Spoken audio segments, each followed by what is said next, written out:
tayo. Okay, Angelica, ito ang iyong katanungan. Yes. Makinig ka mabuti.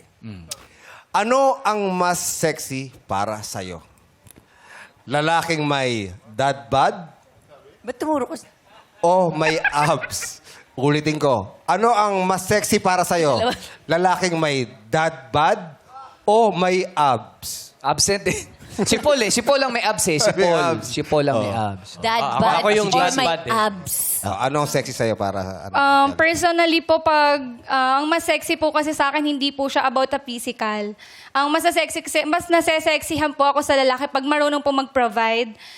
And lalo po, tapat po tayo sa babae. And hindi ko po kasi, hindi lang po ako physical talaga natingin. Yun lang po. Mas gusto ko po talaga is yung, you know how to handle yourself lang, and mabait ka pong tao, yun po. Hindi lang po siya about physical sa akin.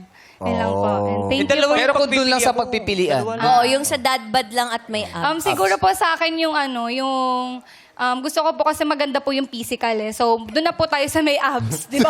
Pero yung abs niya nasa mukha. Ayun lang. Baka po sinuntok na yun. Paano kung yung mapoprovide niya lang abs? Mag-gym ka na lang siguro. Thank you. Maraming salamat sa'yo, Angelica Valentin. Thank you po.